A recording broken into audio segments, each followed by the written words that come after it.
Welcome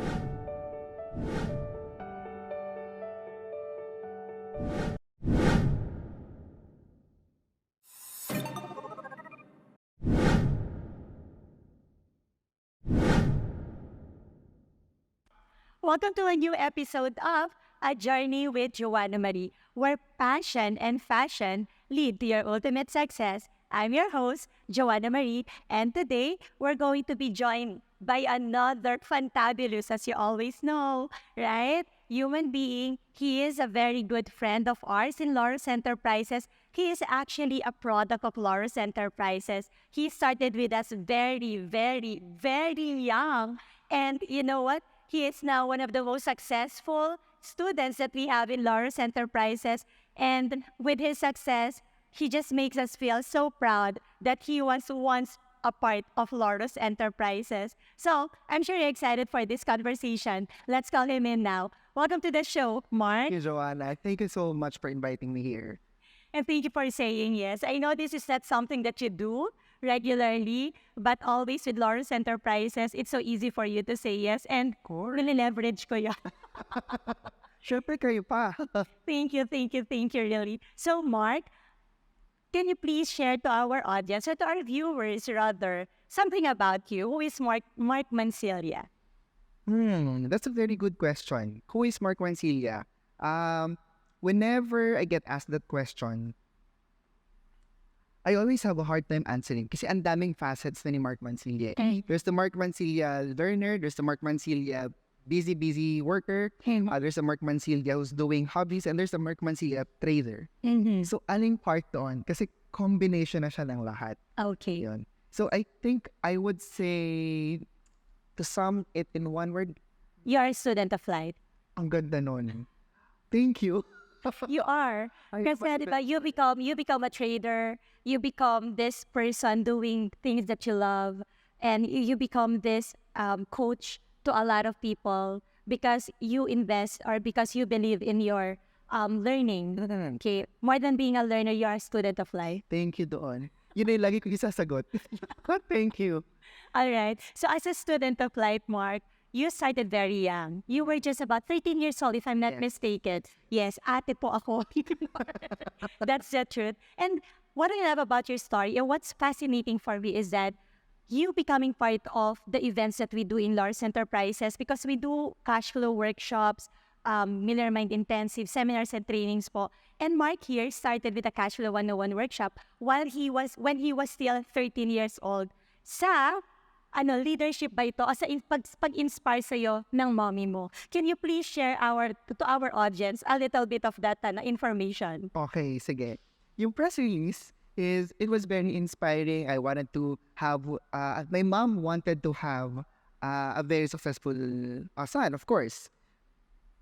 Yung hindi press release, napansin kasi ng mom ko, yung mga barkada sa nung high school, hindi ito yung nababasa niya sa books ng mga successful people. So, ang ginawa niya, pinadba niya yung set of friends ko by making me attend cash flow, which hindi ko na nire-regret. Dati naisip ko, bakit kasama ko lahat matatanda? Kasi I was 13. Masasapit na eh. Very mature, very wise people, hardworking business people. Bakit ito yung mga kasama ko ngayon? I'm only 13. Yeah, we were already at, pinakamabata yata natin before was around 25 or 27 years old, and you were just 13. So that, I could feel talaga yung energy na parang tatanda na ng mga to. Oo, totoo. And then yung lagi ko pang kasama doon was, I think, 40s na. Oo. So your mentor, Jerome San. Yes. Sobrang inspiring.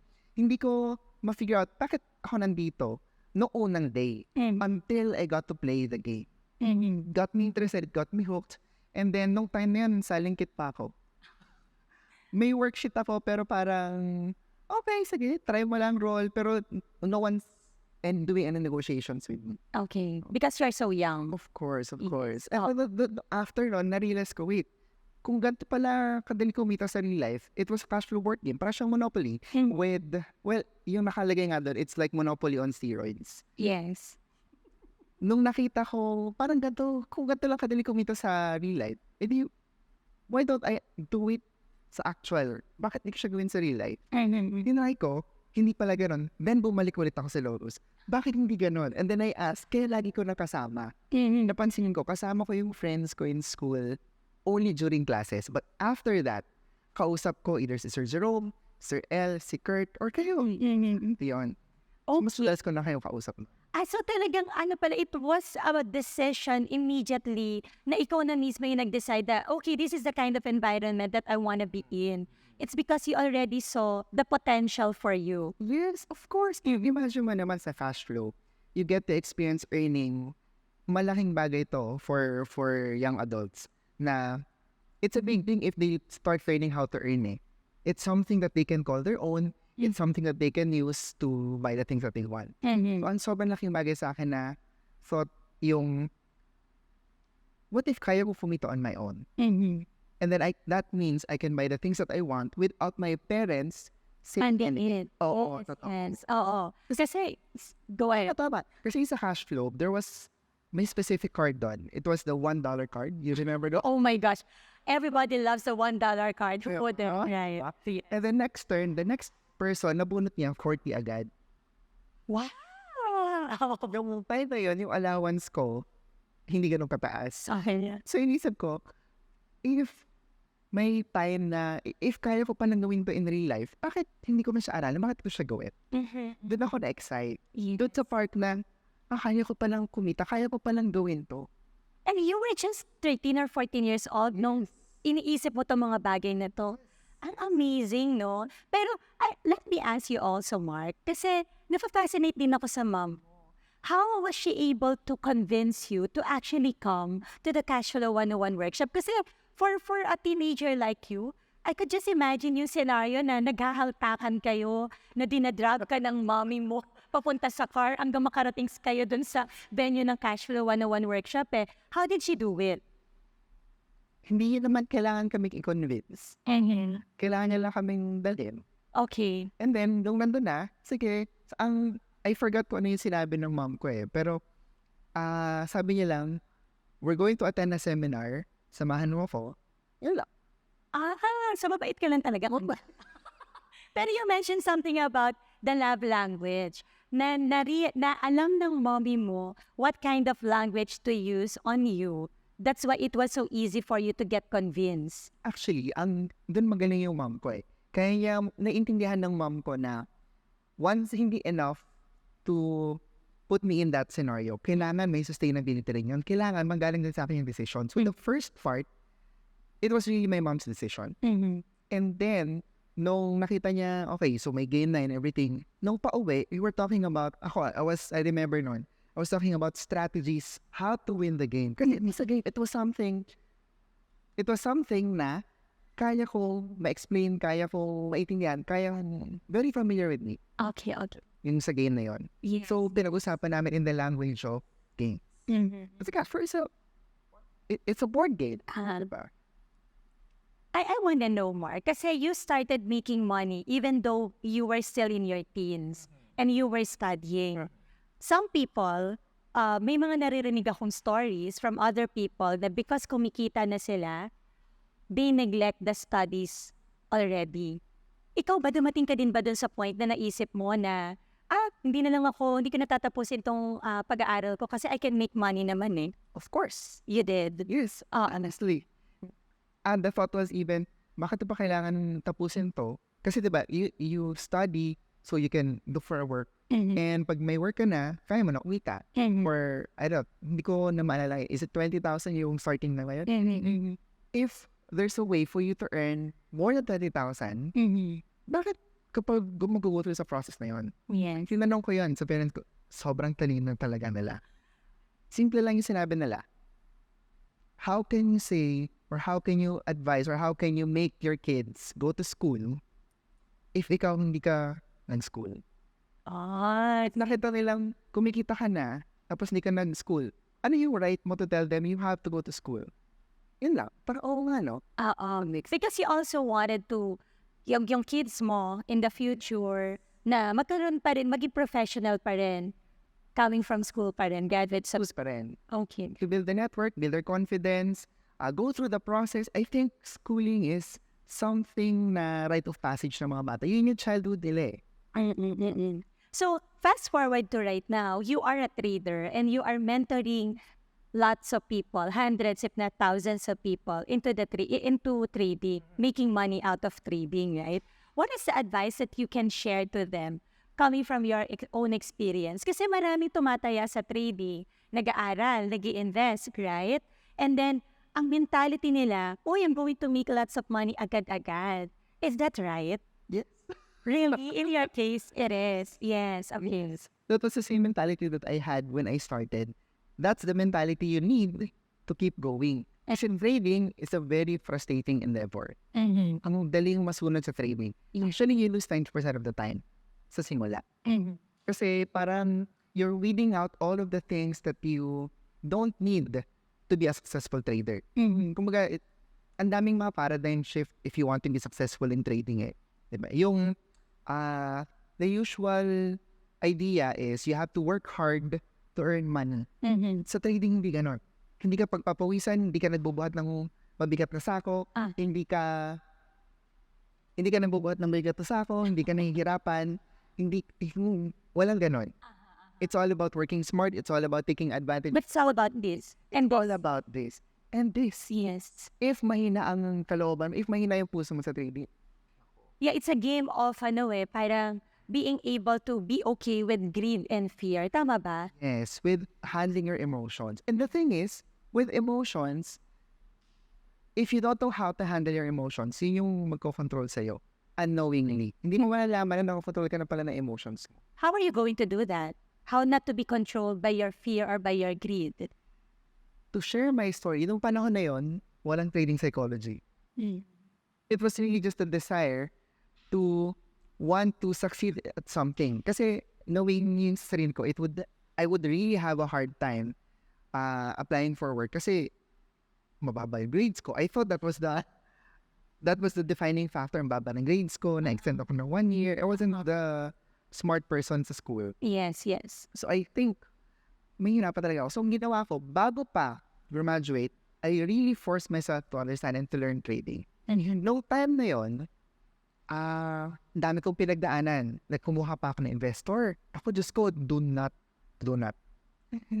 Especially if bago pa lang. Just because nagawa mo siya once, just because nagawa mo siya sa demo account or a small account, ibig sabihin kaya mo siya gawin sa big account. Hindi. It's very different. The mindset with handling large amounts of money is very, very, very different. Yung sa akin, ang nangyari, nag-go through ako sa process, nag-trade ako, nalugi ako several times. Dumating ako sa point na gusto ko na mag-quit. Same time pa yon, kasama ko si Sir Jerome. Okay. Nasa, what was the building in Makati? Buendia, Makati Ave. Pacific Star. Sa Pacific Star, nagtitrade kami noon, sabay kami nag-loss. Okay. Sabi niya, nagulat ako kasi sabi ni Sir Jerome, oh Mark, nag-loss tayo.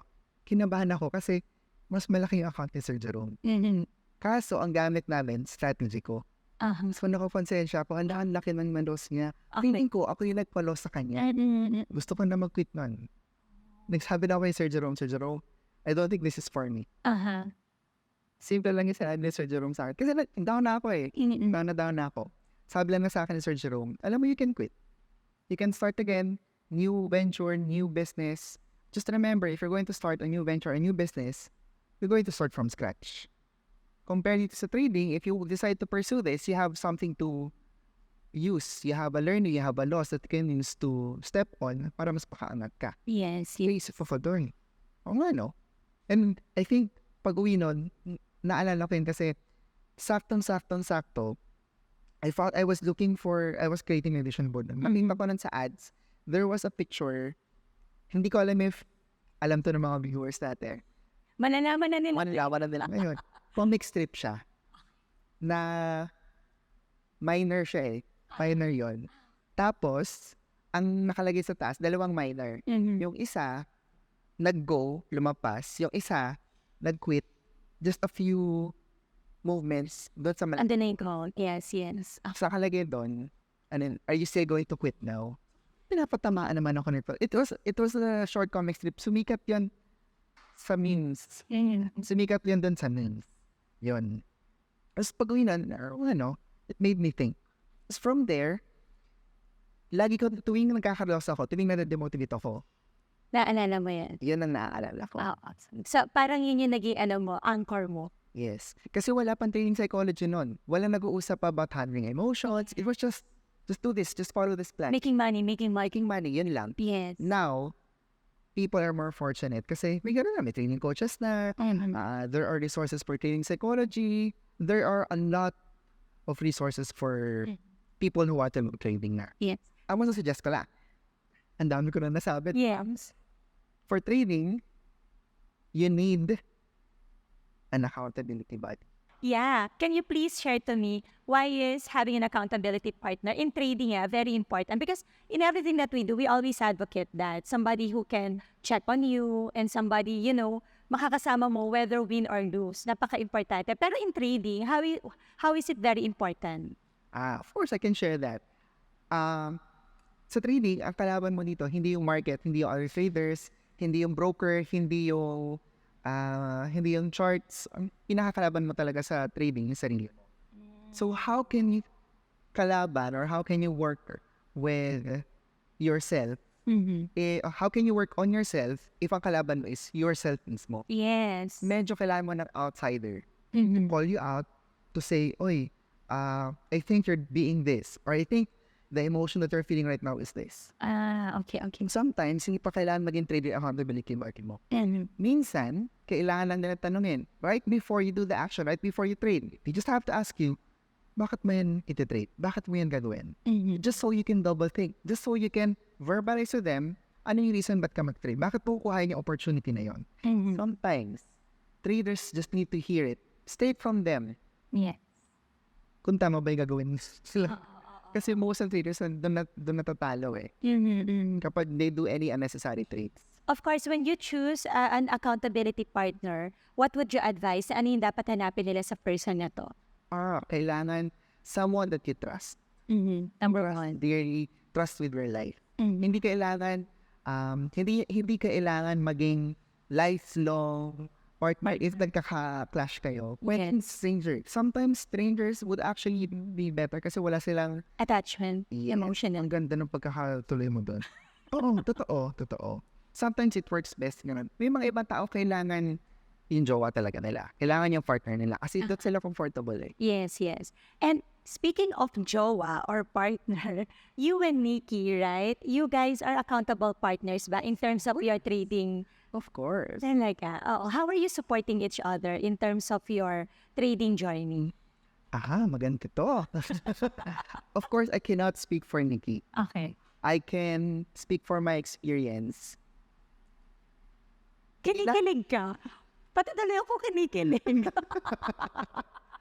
Hindi niya na kailangan magsalita.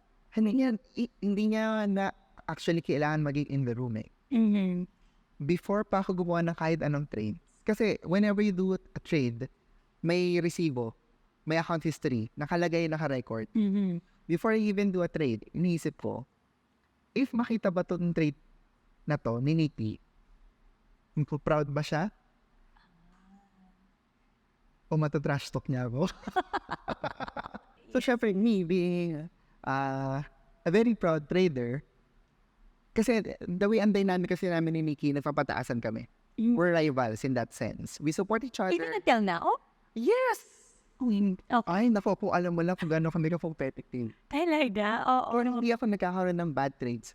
Just because, kasi... Siya kasi yung, siya yung blueprint mo, parang ganyan. Or standard. Saka ayaw ko masabi, ay, bakit pang level 1 yung trade mo? So, lahat ng trades ko, full on professional trades talaga. Yun. I see. This is so interesting, right?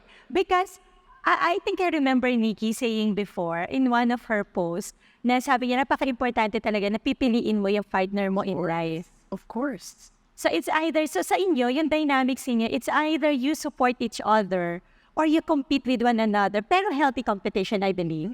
Kasi naman kayo magtatagal ng ganito katagal, if not. Correct. Tsaka maganda yung nasabi mo. I think this is one of my major learnings kay Nikki. Kasi bakit sobrang importante ng life partner mo? Kasi they will influence yung decisions, they will influence your beliefs, how you deal with money. Si Michi is hardcore big-time saver. And you are? A big-time, very big-time spender. Yes, okay. So, papaano ngayon yung conversation around money if you guys are coming from, end line. So, magka-opposite poles kayo pagkareho kayo nasa dulo pa din. Extreme. Extreme na extreme. Yes. We have to first understand the language of each other. Language of love or? A spender. Spenders do not like being controlled. Spenders do not like getting limits or setting limits. So, hindi ko makakalimutan to, and I think this would also work with spenders. Sabi lang niya, you can buy whatever you want. Siyempre, yung tenga ng spender, happy. As long as, okay, sige, may condition. As long as, pag nag-travel tayo, kaya mong sumabay sa akin. She loves to travel kasi. She loves to travel. Okay. Siyempre, spender, kailangan makasabay sa spending. No challenge mo ang spender, makakasabay sa spending. Opo, kaya may savings. Para pag nag-travel, imagine mo, can you imagine me as the spender, can you imagine a saver telling me, oh, bakit hindi mo ma-afford yan? Mayayan din ako. Diba? Ang hirap tanggapin sa pride of Baylor. Yes. It's something na I think positive siya na na-inspire sa akin ni Nikki. Kasi in that sense, it inspires me to increase my income. It inspires me to save more and prepare, not for a rainy day. Kasi spenders do not like hearing the word rainy day. Yes. Emergency fund. Ano yun? Ano yun? Yes. Narinig lang niya, fund. Hindi yung emergency. Yung unlimited spending sa trips, yun. So, for you to be able to prepare for that, you have to save. Yes. And tapos makikita mo rin naman lumalaki yung savings mo. Ay, parang asahin ito. Bigger savings means bigger money for spending. Exactly, diba? So, na-fulfill yung pagiging spender mo lalo. Yes. So, I think what I'm getting from here is that there should still always be balance. I think ito rin yung isa sa mga tinuturo sa atin sa Millennium Intensive, right? Na pareho tayong product kasi ng event na yun. Na it's okay to be a spender, a saver, whatever. Basta as long as you know also your priorities and what is important. Right. Hindi mo kailangan i-sacrifice who you are inside, diba? Just to, alam mo yun, magawa yung mga bagay na sinasabi ng society na dapat. Right. Yes. Correct. Alright. So, Mark, if you're going to talk to people right now na young, you're still young, right? I like to think, yes. Yes, you think, okay. Na, ang gusto ko kasing malaman sana sa'yo, can you share a message for people na probably at one point in their lives, they were influenced by their own parents or it was the parent who decided for them? Ikaw kasi ang ganda ng story mo in such a way, it was your mom who made the decision for you to attend the Cash Flow 101 workshop. But eventually, you were able to change your energy towards it, that you started to embrace it and love it.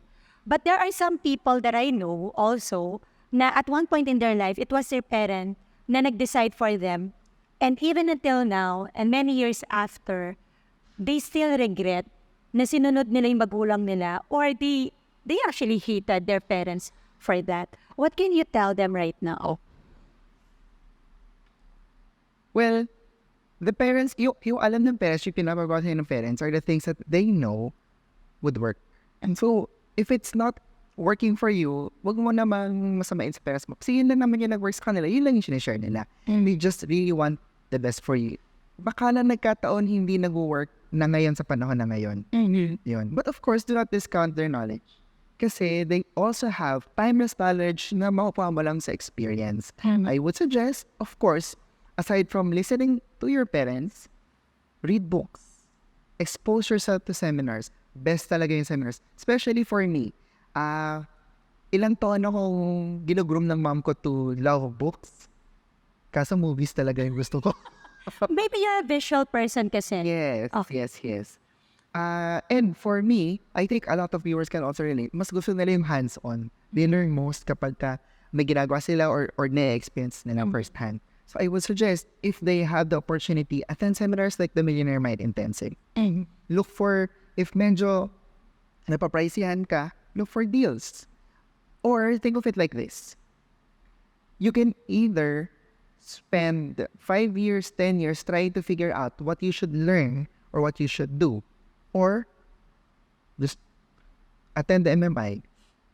3 days lang yun kasi in 10 years. Yes. You get the format, you get the template, yun na lang kailangan mo sundin. Kasi ito, napansin ko, more than figuring out the template, more than trying out the template, more than trying out the money jars, ang dami mo pang kailangang aralin. After the money jars, kasi yung money jars ko ngayon, hindi na siya yung standard na ginagawa sa MMI. Yes. Nakalagay doon, proudest moment ko. Necessities jar, 55% dapat siya ng income mo. So if you're earning 100 pesos, 55 pesos nasa necessities jar for food, clothing, bills, internet, and fanjowa. Kasama yan, of course. Necessity yun. Necessity yun, hindi pwede. Huwag kang magjojowa kung hindi kaya. Tama. Naalala ko, when I attended the seminar, sabi ni Harv, yung necessities jar niya is just 1%. So that means you have more money for play jar. For this moment ko, I guess, wala pa pa sa 1%, nasa 5% pa lang. Wow, but it's huge already. Considering na mataas ang spending ng spender. Yes. Ang masasabi ko, you have to figure out what ratio works for you, how do you spend the money, and how can you absorb or how can you take in the learning na, okay, this is important, this is what I should do. Kasi more than knowing the template, the actual doing part, may resistance yan eh. Parang if you just blindly go to the gym, kunyari gusto mo magka-abs, diba? You just blindly go to the gym, eventually mawalan ka ng motivation. If you don't know what it is for, if you don't know how going to the gym affects the end result. Kasi with managing money, with managing your psychology, ang daming factors pa eh. Yes. Okay. Thank you so much. And that is actually a promotion for the upcoming Millionaire Mind Intensive. So now, Mark, I want to ask you, do you have any life hack that you can share to our viewers right now? When I say life hack, this is something na ginagawa mo on a regular basis without you realizing. Isa pala to sa mga reason kung bakit ka successful. Madami yun. Naku, hahaba yung episode natin. Can I have one? Okay. There is a gut test. There is a test that my mom shared with me na hanggang ngayon ginagamit ko pa rin. This is going to be maybe a bit spiritual. Ang sabi sa akin ng mom ko, lahat ng tao designed to go sa successful ventures nila. They're all destined to be successful. It's just that these people, or we, especially I, laging sa taliwas yung ginagawa niya. So sabi niya, how do you know if you're going to do, or if you're supposed to do something na yun yung magpapas-yaman sa'yo, magpapasuccessful sa'yo? May setup siya ng konti. Sabi niya, the setup goes like this. Think of a memory, think of an experience, think of a very positive, meaningful event in your life. Feel it in your body.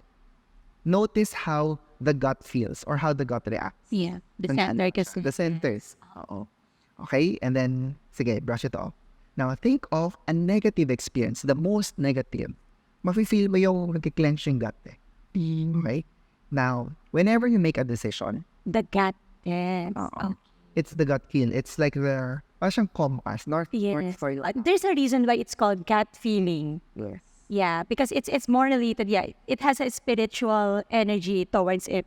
Correct. Ayun, hanggang ngayon yung ginagawa ko pa rin. Of course, you have to do your research. Sometimes, at the end of the day, you have to trust your gut.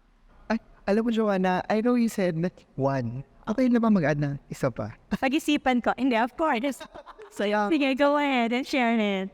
Best advice na bibigay ko, find the right partner. Kasi yung partner mo, siya yung mag-influence how you look at the world, how you manage your money importantly, and how you're going to approach opportunities. Yung lahat ng ex ko, iba't ibang way sila mag-manage ng money. Last money method. Laging last money na eh. Yun yung method nila. Until I met si Nikki. And si Nikki is hardcore saver, pero Kaya kami nag-drive kasi nakikita ko yung way niya na pag-enjoy pa rin ng money niya. Naalala ko noon, sinabi niya sa akin, kasi nung na-meet ko si Nikki, nag-decide ako na hindi na ako magtuturo. Sobrang, mag-isa ako natuturo na lang noon. I was managing everything. Mas mahirap magturo, mas mahirap mag-organize ng event, mas mahirap lahat compared sa trading. Plus, mas malaki pa kinikita sa trading kaysa sa pag-organize ng things. Yes, and it takes a lot of energy, physical too. Oo, cannot imagine, nagbubuhat ako ng mga red and white na stripes sa plastic bags sa Divisoria for the event. Yes. Sa trades, nakaupo ka lang, aircon, pag-click mo, insan $20,000. Diba? Sana all. Naalala ko noon, sabi ko kay Nikki, bakit gusto mong magturo? For all these troubles, bakit gusto mo pa magturo? Hindi ko makakalimutan yung sagot niya kasi ito yung nagpa-inspire sa akin. Sabi niya, kasi you might just influence the next change maker. But wait lang, clear ko lang hindi ako na-inspire dun sa sagot. Na-inspire ako sa delivery kasi it was full of hope. Me, na sobrang mega na sa world, hindi ko alam what swept my feet away. Baka kasi ang ganda rin kasi ni Nikki, no? Hindi na, syempre mas maganda ngayon. Mas maganda kaya lang. Mahabain natin yung hair ni Nikki. Kung for sure, nanonood ka, right? Oo. Tsaka agree din ako dun kasi diba sabi nga nila, nasa nag-aalaga. Siyempre kinuha ko pa rin yung attention. But you know what, it's true. I totally agree that our partner, that they would have a really great impact on our success or on our demise. Totoo. Yeah, they could be our rise or fall because how they are supporting us. But of course, I want to credit you also in the process kasi kung gaano kagaling yung partner natin is also a reflection kung gaano tayo kagaling. I always believe that it takes two to tango. Of course. Yes, kumbaga parang hindi naman din gaganahin si Nikki na suportahan ka sa lahat ng mga pangarap mo in the very first place kung hindi niya nakikita na may pangarap ka at willing kang gawin lahat para sundin or i-achieve lahat ng mga pangarap mo. Siyang tunay. Okay. So now, Mark, thank you so much for sharing that. I'm sure maraming mga couples out there, ang dami nating naririnig, money is always an issue for them. But for you guys, nakikita ko kung paano ninyo you live the life that you want. And na-inspire ako. Honestly, fan ako ninyo ni Nikki Couple idol ko kayo. I always look up to you guys whenever you travel, whenever you do things together. Sobrang niyo ako na-i-inspire. And I'm sure thousands of people are inspired by you. Thank you. So ngayon, ang tanong ko naman sa'yo, and I know this is going to be quite challenging, right? Can you please share to us, what is your fashion sense? Or, more specifically, how is your style in terms of dressing up actually affects your success? Napag-usapan natin to kanina. Actually, it was the most challenging nga. Did you know? Kumuha pa kami ng color analysis for it. Kasi yun nga, I really don't see myself as very fashionable. But I think na-explain mo kanina what you meant with the question. Simple lang, the way that I want to express myself, galing ito kay Sir Jerome. We were talking nun sa Starbucks. Sabi niya, I want to be the rich kind of person na kaya mag-divisoria na naka-shorts na walang bodyguard. And it got me inspired. I want to be that kind of person. Ayaw ko yung, okay, mayaman ako with the bodyguard kasi nakakapunta, the flashy. Yes. No. Nothing wrong. Okay. With it, of course. It's just my preference. And, syempre, personally, I look up to Sir Jerome. Lahat na sabihin niya tama. Kasi mentor mo Mentor ko Right. So, your fashion sense is more comfortable, more leaning towards comfortable. Yes. But at the same time, it reflects who you are. Yes. Right? It doesn't have to be na flashy, doesn't have to be na sobrang branded, sobrang maganda. Totoo. As long as you're okay within you, that's the most important thing. Totoo. You don't have to please anybody. Correct. Ngayon, konti-konti, na-influence na ako ng girlfriend ko na napakaganda talaga. Before, it was just comfortable. Nikki, padala po ng cake dito kung saan man kami. Before, it was really just comfortable. I go to class ng naka-fitness purse na short, at saka naka-sanok. Nakaganon ako, and when I'm talking about the I think I remember that. Sabi sa akin ni Nikki, simple. You don't have to wear branded.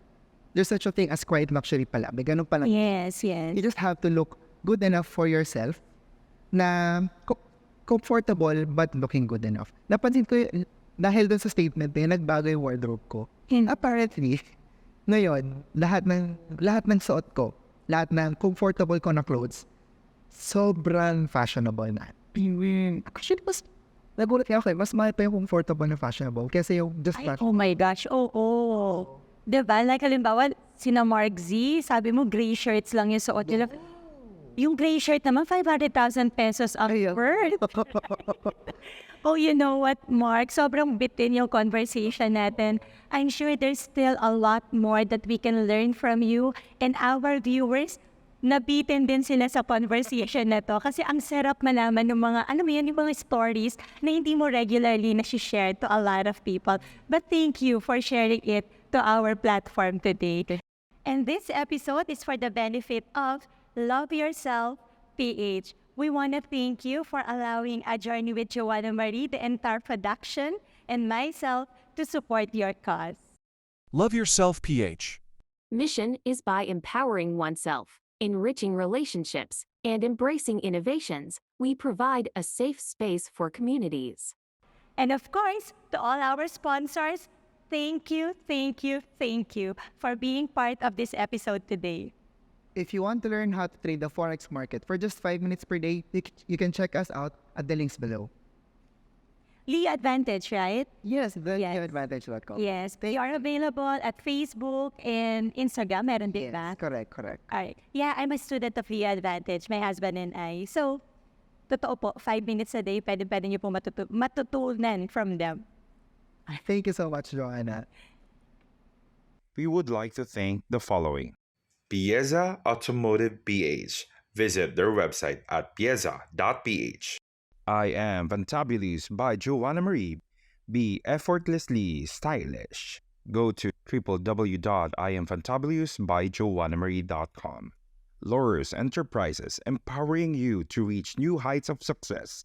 Your journey to success is our business. Go to our social media accounts for more details. Millionaire Mind Intensive, the weekend that will change your financial life forever. September 9 to 11 at SMX Convention Center. Buy your tickets now. Quality living is just one the way. 𝗬𝗲 Care. LANDZ Hair and Makeup Studio. So Mark, do you have anyone na gusto mo pasalamatan? And also, anything that you want to promote and your last message for our viewers also? Madami yun. Let's start with? Let's start with, of course, my parents, my mom and my dad for pushing me to start doing all of this. And of course, for sustaining my drive sa personal development. Of course, I'd also like to thank my mentors, Los Enterprises, Sir Jerome, Jeff, Joanna, of course, Miss Angie, and of course, everyone who's helped me. And most importantly, of course, my napakagandang jowa for always holding me accountable for my success. Lagi niya sa akin sinasabi, sobrang simple lang naman ng advice niya sa akin. Gusto mo ba malaman? Yes, please. Marites ako. I think this is one of the secret namin sa successful relationship namin. Ang term niya is absolute trust. Absolute trust. Galing ito sa anime. Siyempre, dapat galing sa anime. No game, no life. It's when you can completely trust your partner na they want the best for you.